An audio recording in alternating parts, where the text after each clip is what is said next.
depending on the size of our group there to speak your questions, but we'll anticipate doing that through chat here in just a little bit. So moving on, there we go. Since I'm new and I wasn't here for the 2020-2021 year at Tabor College, there's a lot I don't know that happened at Tabor. And so I have invited Rusty Allen, who was here and knows a lot of those details, to help me. I'm confident that there will be questions that will come up that I just wasn't here for and I don't know those answers.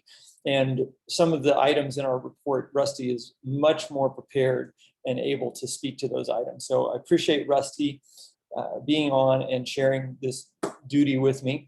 And I really appreciate as well Ron Braun, who I saw is on, and his team in the communications department for putting together the infographic report that was submitted to the Southern District Conference and part of the convention, and just in general supporting us and our connections with the conference and the church. And so thank you very much to all my helpers. I thought I would start, before we dive into the report, and just briefly mention a little bit of my perspective on the relationship between Tabor College and the Southern District Conference. And this isn't a long thing that I want to go through. There's much more we could talk about vision and that relationship, but I just wanted to briefly mention, I view that churches have many different ministries. Every church I've been a part of has had a range of different ministries. Things from children's ministry, youth groups, women's ministry, men's ministry, missions ministry, worship teams, worship ministries, and many, many other kinds of ministries that are part and a core part of what a church does. Together, I believe that we have a top-notch, an outstanding young adult ministry. Part of that happens locally in the church, where your young adults live and worship and are part of your churches, and you're reaching out to those young adults and you're loving on them and including them and helping grow them in their skills and experiences and their inclusion in the church. But a significant part of that, this is what's partly unique about the Southern District Conference and the owning conferences, the partner conferences with Tabor College, is a significant part of your outstanding young adult ministry is Tabor College. I very much want to view it that way, that we are in partnership and this is a ministry that we do together. As you send us your students, we want to pour into them and love on them, and train them and equip them to go out and to serve and to go back into the churches. And as our students and our faculty and our staff are in your churches and they come home, I ask that you love on them and encourage them and help them in ways as they bring their friends from Tabor back for a weekend or a break. Just care for them as your own and partnering in that ministry. And so I hope that you can view that in that way as well, that we are working together for Christ and his kingdom and this young adult ministry through Tabor College. So we'll jump into our report, and Rusty and I are going to ping pong back on the different items, and we're just going to go kind of quickly through some of these things. The first one I wanted to mention is donor generosity. And so every year, as you know, we have faith. We trust God that he's going to provide the students that are going to come to Tabor. He's going to provide the faculty and the staff to teach and to serve our students, that he's going to provide the donors and the generosity that we need in order to continue to do what we're doing. And it's a delight to be able to report this year that God has continued to do that. We've trusted him in this, and in the one area of donor generosity, we've been the beneficiaries of your generous support.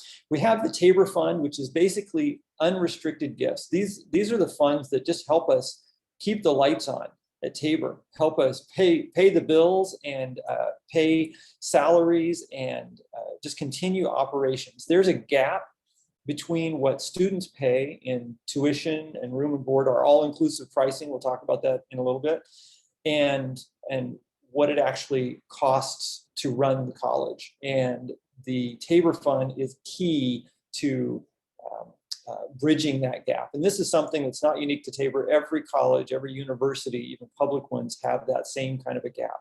And so this is essential. We're so appreciative for the about $1.3 million that was raised, that was given. And thanks especially to Ron Braun and his team in that. In addition, about $2.5 million of restricted giving. And this comes in a variety of forms. And you'll see some of the projects. In fact, I just wanted to show here an example, the Education Commons. So the upstairs of the library is being transformed. It's almost done. It's very close to being finished. This was from a little bit earlier, and you can see the construction that's going on. And this is from a generous gift from a donor, and this is going to be labeled the Sherry Flaming Education Commons. And we have an excellent education program. We have a number of new and young faculty in this program, and there's a lot of energy and excitement around this program. And this space helps match that energy and excitement. And so this is an example of the kind of restricted giving that, that definitely benefits Tabor and the kinds of things that we can do. I'm going to hand it over to Rusty Allen now, and he's going to talk about enrollment. Hi, everyone. Let me add my word of welcome. It's much appreciated that you would take time to join us. And so we're honored. Last year's fall enrollment for new students, and you can see the graphic on your screen there, was the largest that we've ever had for new students, 236 new students. 171 of those were freshmen, and that's also the largest freshman class we'd ever had. We're excited about that. The overall enrollment last fall showed a slight increase of about 1%. And I might just mention that at this point, and until you see the whites of their eyes, you can't be sure. But at this point, it looks like fall enrollment for 2021 is going to be good as well, maybe as much as a 10 to 15% overall increase, and probably another record freshman class. So God's certainly shown favor and blessing in the past year as it relates to enrollment. When I think about the challenges that COVID presented and that we could grow enrollment in the middle of that, I'm very thankful, and I'm sure we all are. Thanks, David. Yeah, thank you, Rusty. Along the same lines as God provides students and the funds that they bring and the generosity, we have to balance our budget, and we have to live within our means. And we're praising the Lord that we were able to do that this last year. We were able to meet all of our financial obligations, and I just wanted to emphasize here, I've run businesses and obviously run my own household, and I understand that there are ebbs and flows, and some years are harder than other years, but I'm very committed to keeping a balanced budget and living within our means, and striving for consistently doing that as much as is possible within those ebbs and flows. But praise the Lord that we were able to do that this year. We are coming out of a year where the COVID pandemic certainly was challenging. And so we thought you'd be interested to at least hear a summary of how we met that challenge. I think, first of all, it's good to note that every department on our campus had a set of tactical plans that were somewhat unique to what they were trying to do, as we were able to deliver online and face-to-face classes and activities, at least close to normally, so to speak. But organizationally, we had a cleanliness plan that we followed. We had a COVID testing lab on campus, which was very beneficial. And at one point during the year, we were able to launch multiple COVID vaccination clinics. Throughout the course of the past 18 months or so, we secured a significant amount of money to help foot the bill for all of this from various phases of the federal government's CARES Act. One of the things that was exciting that came out of the COVID pandemic was the strong partnerships that we formed with local leadership in terms of the city, the county, the Board of County Commissioners, the hospital, the pharmacy, the county health department. we work very closely with those people, and we forged some really good relationships. And the results of those relationships are already surfacing again in other ventures that we are envisioning partnership with them on. And so while it has been a challenging year, and who knows, it could be very challenging in the coming year, given some of the things that we hear and see and read right now, we thank God that we've been blessed through all of it. And I think we've responded to it due to the grace and wisdom that he gives pretty effectively. Yes, and I would add that I go into this year with a lot of confidence, seeing how the team last year handled their COVID response so well. We know there is a lot of uncertainty, as Rusty just mentioned, and we have a plan, but we know that plan may change very, very quickly. And so we need to be ready to do that. And I believe that we can, based on what I've learned happened last year. The picture that I'm showing here, I don't know that this was taken during COVID. It may or may not have been, but for me, it was an image of what it may have looked like at Tabor this last year. It emphasizes what a beautiful campus that we have. And if you haven't been on campus recently, I encourage you to come. It looks great. Part of that may be the good rains we've had, that campus is very green, but the facilities look great in a lot of ways, and it really is a beautiful campus. The next item is one of the big efforts that they had this last year was selecting a new president. And I'll talk a little bit more about that here in a minute as I introduce myself a little bit more. But I recognize that this took a lot of time and effort, and there's uncertainty amidst the COVID year. How do we do this? How do you run a selection? And I just was really impressed with the board of directors, and in particular the selection committee that they created that went through that process. And I don't know if a lot of people know this, a lot of times with a position like this, many colleges will pay an outside search firm to conduct a search like this, and it's expensive. It costs a lot of money, and the board decided to do it themselves, and I thought they did it with excellence and with transparency, and I was just very, very impressed. And they saved that money, which I think was fantastic. That process with Dr. Jules Glanzer announcing his retirement back in October, I think the prospectus was out by January, and they had a record number of applicants for the position, and I thought they handled it with grace and excellence. So a little bit more about that coming. The next thing we thought you all would have some interest in hearing a bit of a summary about is the dedication, the completion of a new indoor tennis facility and the subsequent dedication of the facility. And I can't help but just say again, and I know Dr. Janzen already mentioned it, but we're just so blessed by the generosity of so many people who love the mission that God's given Tabor College.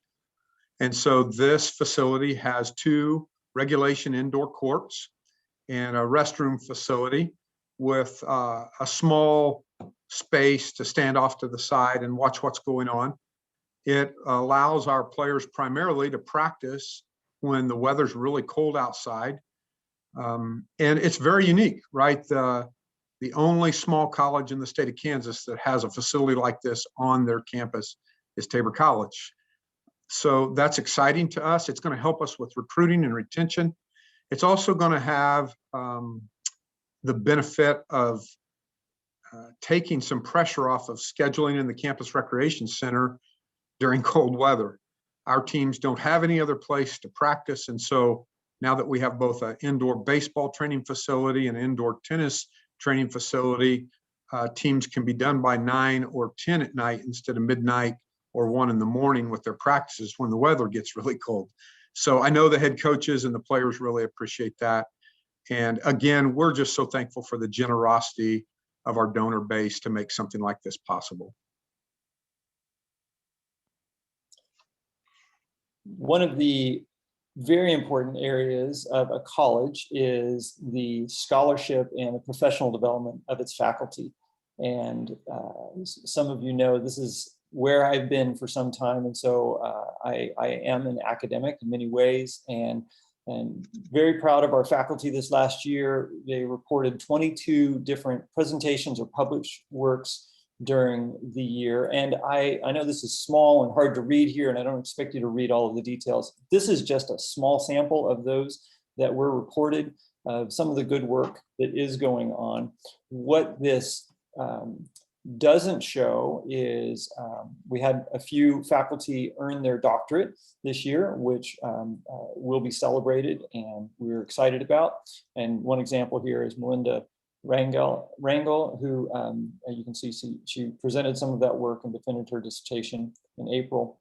The other thing that's not listed here is student inclusion in that research, in that scholarship. I know that there were many different examples of students presenting posters at conferences, often virtually because of COVID, but doing good work in conjunction with these faculty. And so I'm excited about learning more of that this year, and proud of what they've already done this past year.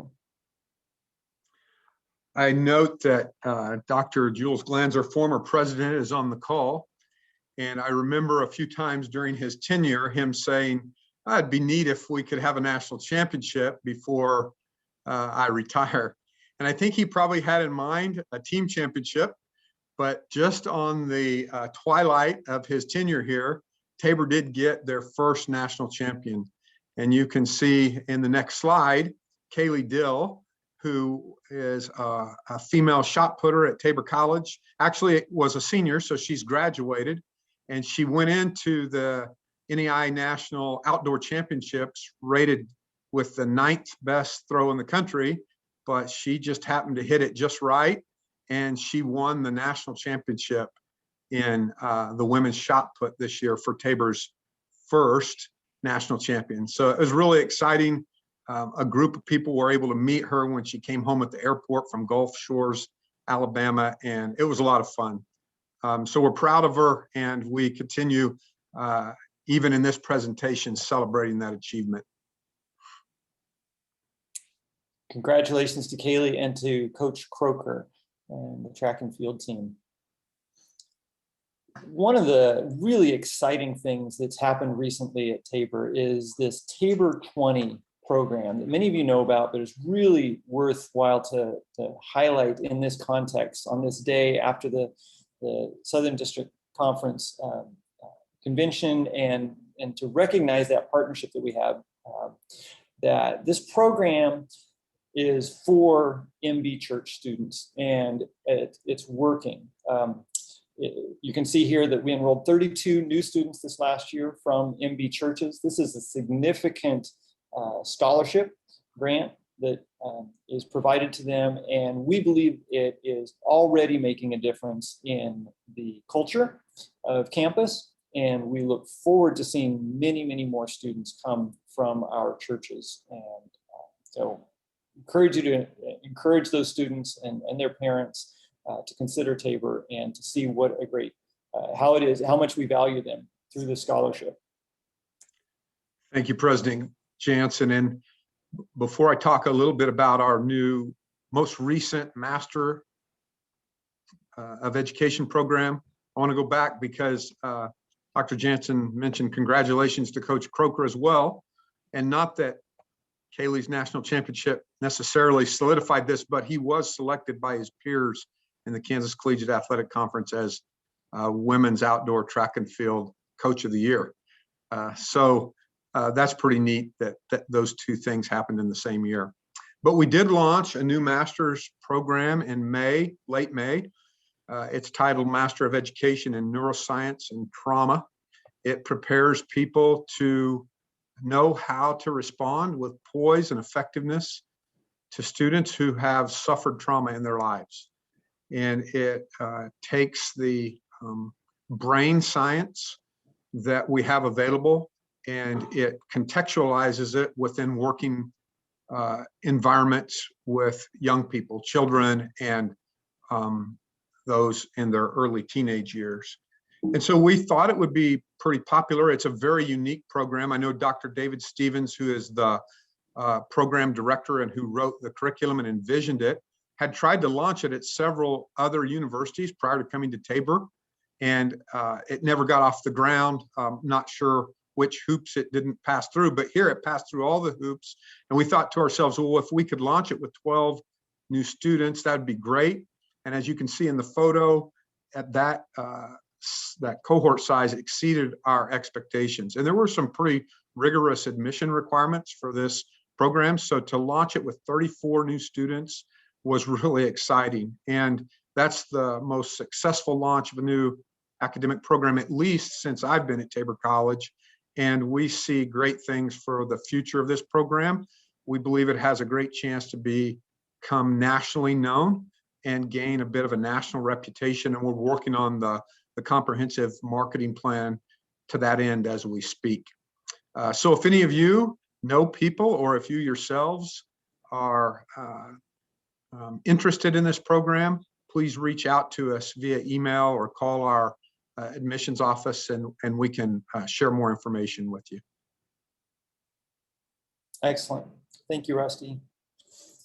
Well, we'll transition. That is our Tabor report. And again, thank you to Ron Braun for putting that together in our communications group for doing that. There's many other things that happened this last year. We just wanted to try and summarize it and highlight a few of the top items. And so I hope that was useful for you. I want to transition to just an introduction. I was encouraged to do this. I'll just take a little bit of time to talk about myself, and then welcome any Q&A if that would be there. And so as most of you know, and by the way, thank you for coming. I see there's a number of people on, and just thank you for joining us today. And that just shows support for Tabor and excitement for Tabor. And so I'm glad that you're here. It was announced on May 1 this year that I would be president of Tabor College, and what a thrill that was. I don't think I had any idea what the next couple of months were going to look like on that day. It has been a whirlwind as I wrapped up my work in California, and I had been teaching and directing the software engineering program at California Polytechnic State University in San Luis Obispo, Cal Poly we call it, where I'd been for the last 15 years. And that's just been a super successful program, considered one of the top 1 to 3 top software engineering programs in the United States and probably in the world. And it's just been a lot of fun being there and being a part of that.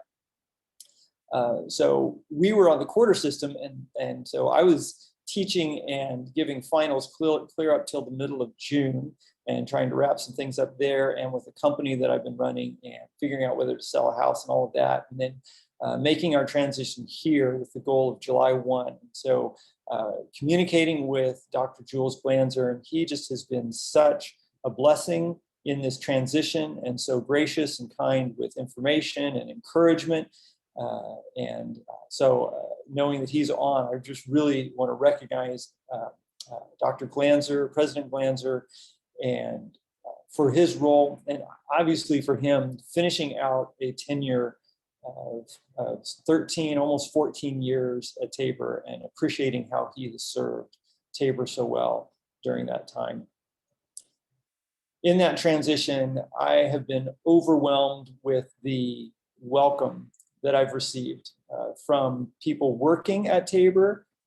Maybe they had to because I'm going to be their new boss. I don't know, but it's been very generous and authentic, but also from so many people that are just friends of or alumni of Tabor, or people in the Hillsborough community. It's been really, really memorable season, I guess I would say, that I will always look back on how crazy and chaotic it was in some ways, but how incredibly warm people were towards us. The amount of goodwill that we received just been fantastic. And so thank you to so many people that were involved in that.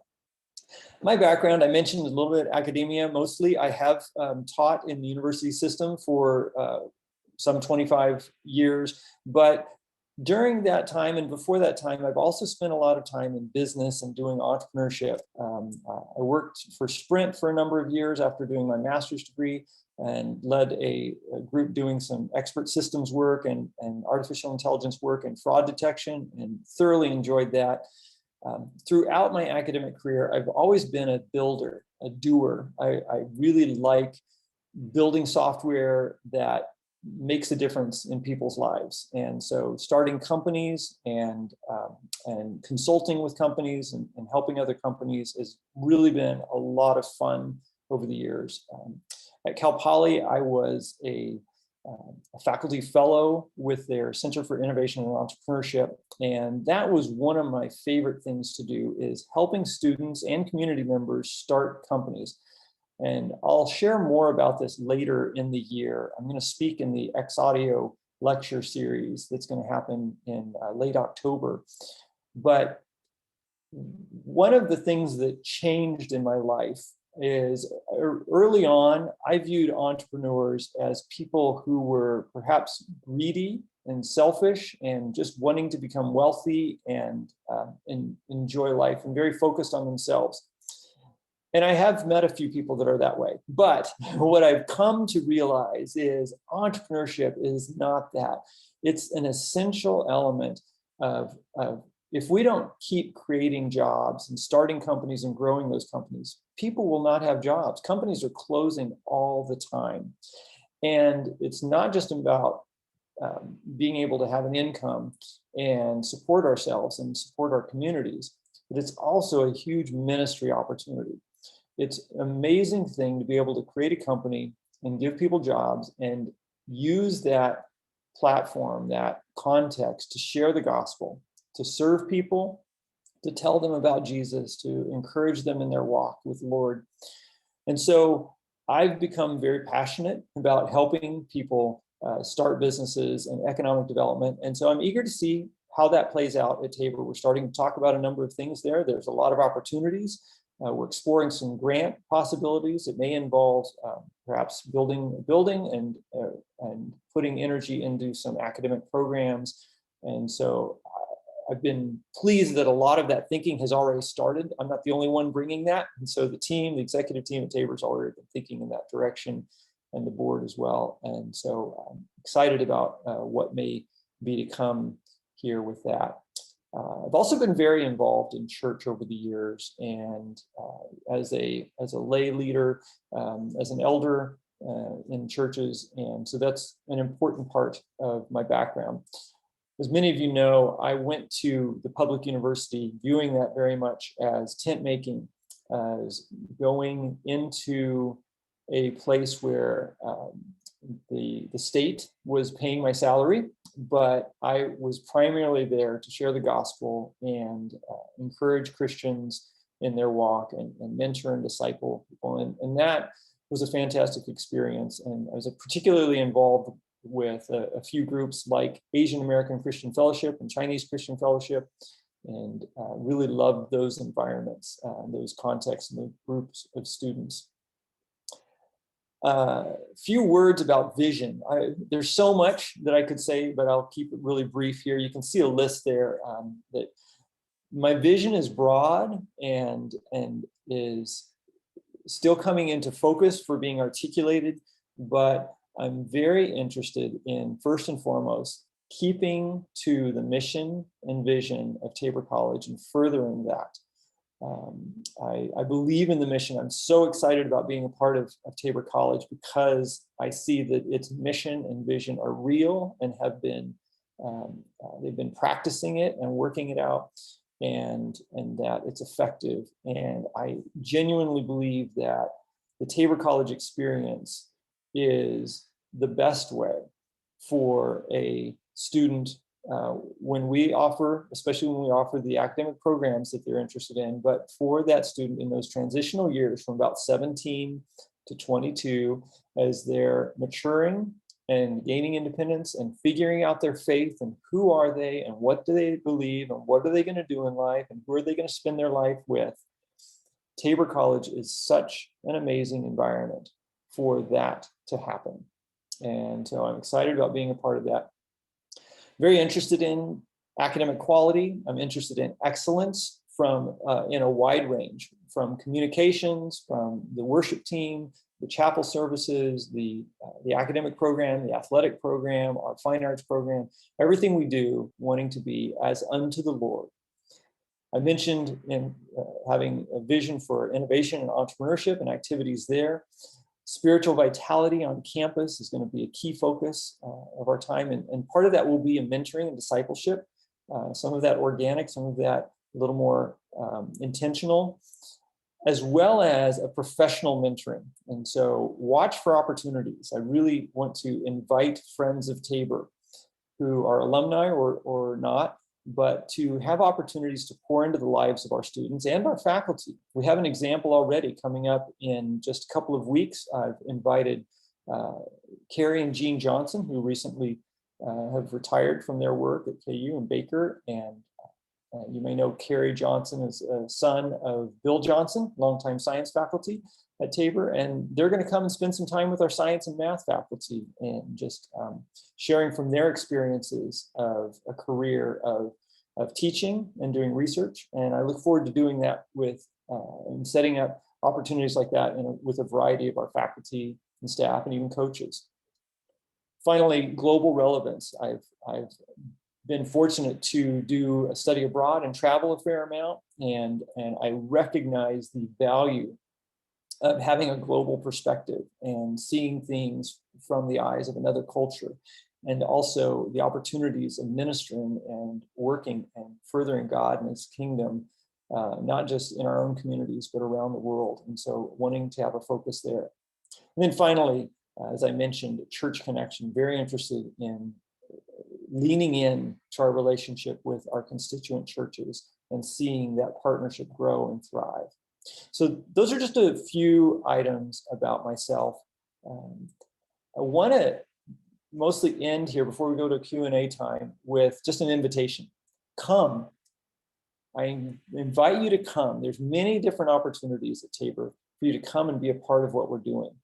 And I hope that we'll come too. I hope to come out to many of the churches and visit them. And I look forward to meeting so many of you, our Tabor friends and constituents and alumni in our churches.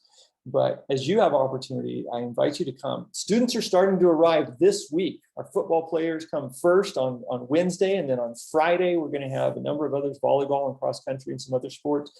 And the RAs, I think, are already arriving today, if I remember right. I think this weekend, so they're getting their training. Yeah, Rusty's confirming that.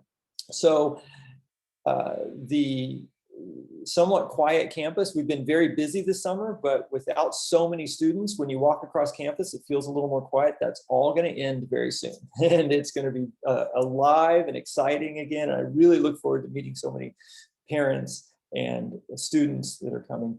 Here's a few other events. There's the inaugural class of the Arts Hall of Fame is going to be celebrated and announced on August 28th. And we have a scholarship dinner on September 17. And I'll just put a plug out there. If you haven't received an invitation to that scholarship dinner, it's probably because you haven't created a scholarship for our students.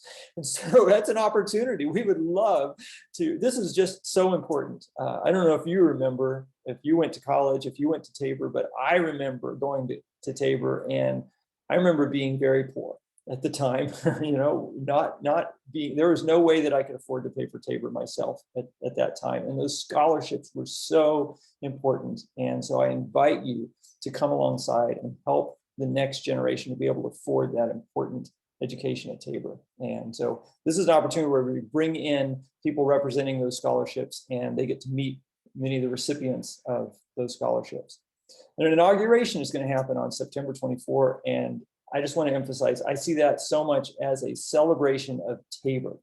It is not about me. It's about what God has and is and will be doing through Tabor College. And I think it's going to be just a great opportunity to celebrate what's happening in our commitment and affirmation of the mission and vision and what we're doing. I'm excited that we have a number of distinguished guests that are coming and a great speaker who's coming for that inauguration. So if you have opportunity to come, I invite you to come. There's some other things here. The fall choral concert, just a sample. Homecoming, great time to come on campus. And there's more to be announced later about what all's happening at homecoming. The Messiah is one of our annual traditions that we have. And notice how early it is this year because of a little bit of a shift in the academic schedule. It's happening before Thanksgiving. And so for many of us, that's part of our Christmas celebration, the Messiah. We get to start Christmas early, and I love that.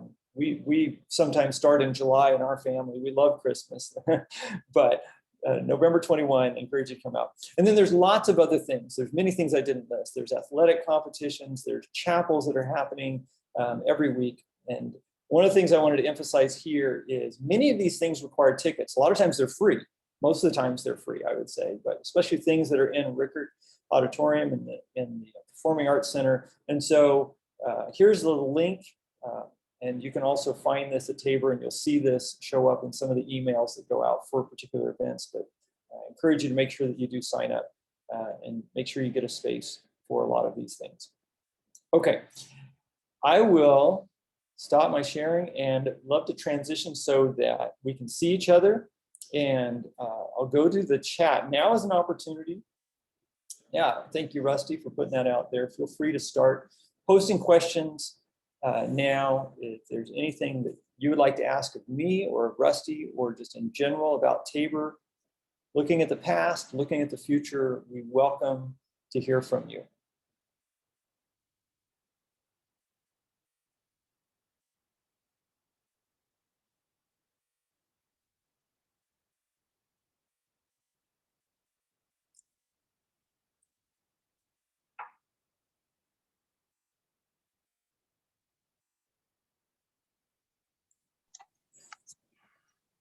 I was just about to say, as you are thinking of your questions, I might ask Rusty to tell us a little bit about the the plans for COVID this fall. And I'm happy to jump into, but Rusty, go ahead. Sure. So the question, will masks or vaccines be required? The answer is no at this point. I'll talk about the vaccines first. We are doing everything we can to strongly encourage students, faculty, and staff to all get the COVID vaccine.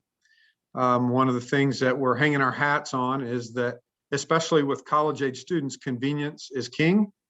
And so when they all come through the registration line this fall, there are 3 different days where that's happening, depending on which group of students you find yourself in. One of the stations will be the opportunity to get a COVID vaccine. So we'll ask each one of them, have they been vaccinated? We believe they'll share that information with us freely. There may be an occasional person who wants to keep that private, and that'll be fine if they do. But for those who say we haven't, then we're going to encourage them with, the way we are able to control this best is if we have a high percentage of our campus community vaccinated. We believe that's going to trigger a lot of students who haven't been vaccinated yet to go ahead and follow through with that. And we're working very closely with the county health department in both Marion and Sedgwick, and we've secured enough Johnson & Johnson vaccine doses to handle our entire campus.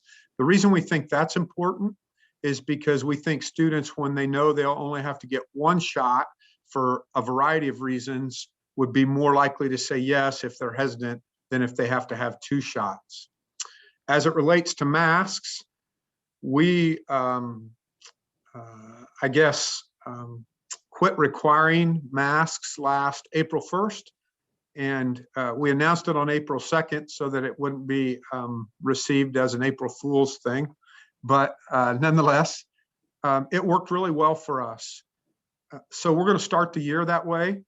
And the mask mitigation strategy, along with any number of other things that we used last year but aren't using this year, are still fresh in our minds. And if we need to pivot in order to be successful in day-to-day operations, I think we have the leadership across campus and the commitment to doing things well and effectively that we could pivot quickly. So it's a great question. We're trying to communicate all that I just said and some more than that to the families of our students, and they seem to appreciate that a lot. David, you might have more to add on that. You've been a part of our COVID management organizational meetings that have been going on in recent weeks. Yeah, thank you. And there is a question there. Any idea on how many faculty or staff are vaccinated? We don't have an exact number. We're not requiring people to tell us that. We're respecting privacy on that. But I believe a survey was done of students. Did that include faculty and staff last spring before people were leaving, Rusty? Yes, everyone had the opportunity to receive it, and they will again. And we are going to do, like you mentioned, I think surveys coming in the first week of school. And I think we'll be able to give ratios that are plus or minus 3 to 5% within well before the census date, which is 20th day. So we will have those ratios, and we'll be able to make some good informed decisions based on those ratios. Yeah. And that relates to the next question Susan asked on new dorms and capacity. So last year, Tabor was able to have some quarantine space, and they did contact tracing as necessary, and students were able to move in there. Because this year, because we have so many students, we are at capacity. In fact, the team, before I even arrived, they were scurrying to find beds for all of the students they were anticipating coming. And so I believe we're pretty much at maximum capacity. So we do not have the same kind of quarantine space as we had last year. However, it's a different environment than it was last year because the vaccine is available. And so students and faculty and staff, of course, have that opportunity. So if a student does have symptoms or does test positive for COVID, we're going to encourage them to isolate, quarantine on their own. That can be going home is one possibility. It can be in their room. We will do our best to accommodate any student who is in a room, a roommate of someone. If they are not comfortable with that, we'll do our best to try and figure out an alternate plan for them. But since students have the opportunity to be vaccinated, we think it reduces the risk significantly, and we'll encourage that we would have a high vaccination rate. Related to that, we are at capacity, and in addition to that, as many of you know, some of our residence halls are aging, and some of them are at or near their end of life, I guess is a way of saying it, where it would cost significant amounts of money in order to upgrade them and restore them. And so the board made the decision to move forward with new residence hall plans. And so we are actively working on that. We have selected an architect, and we have begun meeting already with the goal of having at least one new residence hall online meaning built and ready for move-in by next fall, so August of 2022. And that we're targeting that being a residence hall that would accommodate 66 students. And so that is a significant effort that we are actively engaged in. That was one of the first big decisions that I was asked to make is whether we can move forward with that and how to move forward with that. And I'm pleased to say that we are making good progress on that. But it is going to be a race. It is going to be a challenge. And especially, as some of you know, there are significant challenges in construction right now. Costs are higher than usual, as well as supply chain, just being able to get certain things. We've run into some of those challenges, like with our education commons now, just getting, even though we ordered it in plenty of time and things were well in advance, but just getting the desks and the office furniture, those supply chain issues have been a challenge, and we anticipate that may continue for a little while, but we're optimistic that we'll be able to get one of those residence halls up and ready by the fall. Tim asked the question, will that new residence hall add 66 new beds, or will it replace 66 beds that will be taken out of service? That is the question. We anticipate it probably being a little bit of both, but we do want to be able to grow in a measured way, in a careful way, but we do want to be able to grow. And so if we can keep our existing residence halls in good enough shape to use them, we will, but most likely this, so it'll be probably a mix. The goal is eventually to replace, to have that combination of adding some, but also replacing a number of them. So we have a long-term goal of 9 new residence halls. And so that's a significant effort and plan. There have been multiple years, probably the last 3 years or so, housing committee focused on studying this problem, the question, and what to do and how to do that. And so we do have a master plan for how to move forward with that. And this is the first residence hall in that plan. Good questions. Thank you, everyone. Other questions? What else would you like to know? What else can we share with you? While we wait for a question, I'll maybe mention in the gym, we have some changes. Maybe Rusty, since you've been real involved in that, would you like to share some of what people can expect when they come to a new event? Sure. The consolidation of 2 separate 3-point lines into one.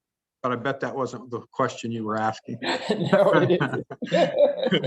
That is true, however. The men and the women will have one 3-point line that has moved even further away from the basket starting this year. But we're going to have brand new bleachers in the gym this year. They've been installed, and in keeping with what Dr. Janzen said about some interruption in supply lines, there's a section of those bleachers on the north side that are chair back seats.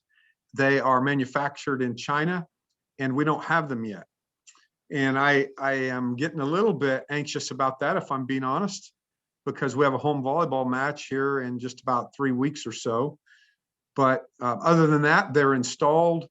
There's a new railing on the stage. The stage floor's been replaced. And so it's kind of, for me, it's the completion of a bit of a dream, that our gym would be completely remodeled, that it would be modernized, if you will, but would hold on to some of that traditional and classical flavor that it's always had.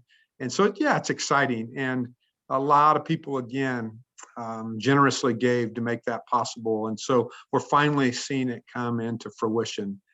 And I think when you walk in there, you'll immediately say, oh my, that made quite a difference. Yeah, I agree. It looks great. And that just reminds me to emphasize again, I can't take credit for any of these things we're reporting on. I'm so proud of the team and the work that has been done this last year to make things like that happen. And I appreciate, again, Jules Glanzer and his leadership in that over these last years. And again, if you haven't been to campus lately, it's changed. It looks really great. If you come into the student center there, I think you'll be surprised how great it looks, and really done a nice job there. Don Isaac asked the question of, might the future include a new major in software engineering? Well, that is my wheelhouse, and I love computer science and software engineering. I cannot say for certain that that is true. I know there is demand. I know Grant Myers from Admissions and Enrollment, our Director of Enrollment Management, has said that's one of the 3 top things that students are always asking for. And so I also know that you can't run a program without the right faculty. And so recruiting the right faculty for a program like that is challenging, I know. But we'll see. Definitely, I am interested in exploring the possibility and having those conversations. Tim, I appreciate your question about my daughter. I am in Tucson right now, actually doing this. So we came for the weekend. This was the one thing that I was debating. Oh, can we come or not for this event? And so I'm just really thrilled that I was able to do this, but my internet is fast enough here where we're staying. And we were able to see her yesterday afternoon actually take some steps. It was it was a very emotional thing. It was, of course, with tremendous support on the high bars, but she was moving her legs and taking some steps. And the fact that that is true after, still in July, her accident happened on July 4th when she broke her neck. And as many of you know, we were 2 hours into our drive from Morro Bay, California. I was driving the moving truck, and we got the call that she had this accident and she was already in surgery that day. And we were able to reroute and see her on July 5th and saw that she was in good hands. So went ahead and moved on to get moved in. It's been a challenge. I won't deny that for her, certainly for us as a family. We anticipate her coming to Kansas in late August. They just moved the date up from August 31 to probably August 24. And so we are exploring what we need to do on our house to be ready for her to come, but there's so much unknown. She may actually be partially walking in a walker by then. We'll see what her progress is. She is managing a wheelchair fairly well, but praise the Lord that he is healing her physically and spiritually, I would say. Thank you for your prayers.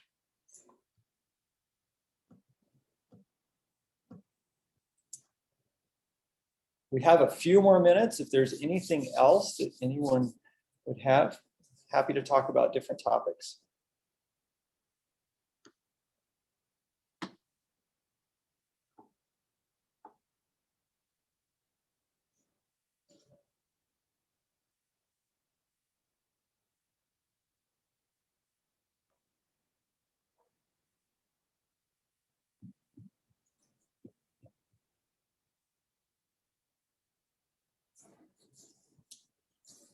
What would I consider my top priority? That's a big question.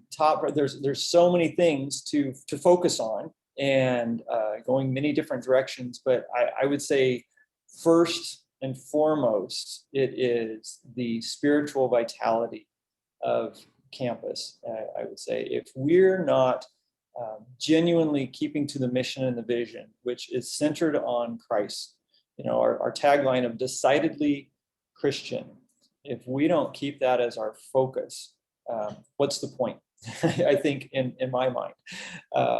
And so continuing to love God and be obedient to him and to just pour genuinely into each other, in particular our students, but it also involves, into each other as faculty and staff.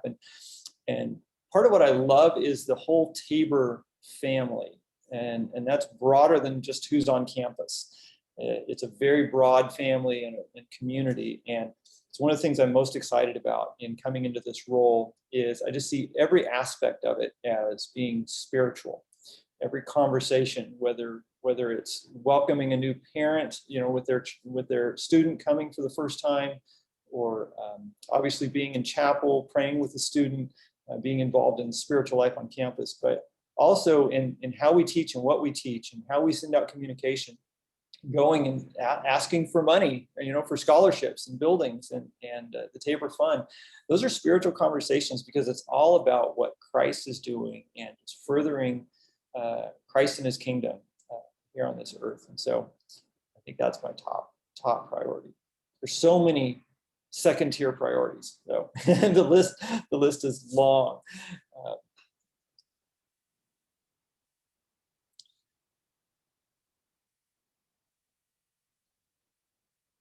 Couple of things as I wait for another question that might come up. A couple of things in terms of those priorities that I've mentioned already that I'll maybe expand on a little bit. I think that the mentoring program is something that I'm excited about. A good friend said to me when he learned that I become president, he said, no one should have to work as hard as we did, get an internship and a job. and that's something I'd really like to see us do well at and really excel at. And I think a lot of that's already happening. I've heard recently, and that's part of, becoming a new president, you do a lot of listening. And so I've been doing a lot of listening, but I have a lot more listening to do and hearing what's happening already and what are some of the great things that are going on here, but also listening to our constituents and our donors and people who love Tabor and just hearing from them, hearing from parents. But I think there are some good things already happening there. I think there's even more that we can do just in pouring into our students, helping them figure out what's God's will in their life. And that includes a vocation often. And what's that direction? And so how can we bring into that our good friends, our alumni, the network of people that we know, to help guide them, to give them ideas, to share their experiences, what they know. I mean, what does this look like? Lots of things. When we have a first-year student who's saying, I'm thinking about becoming a orthopedic surgeon. Well, that's great. We know some orthopedic surgeons that are Tabor alums or friends of Tabor that are well into their career, that can share from their experience and give them ideas and encourage them. And somebody's interested in ag business and maybe doing some niche kind of organic farming or something like that. Well, we know people that have done that. Let's draw on that expertise and connect them and help them ask questions and perhaps provide summer internship opportunities. I think there's a lot that we can do there that both helps our students, but also helps our Tabor family more broadly. That's an example, something that I'm excited about working on. Okay, we're about out of time. Any last quick question?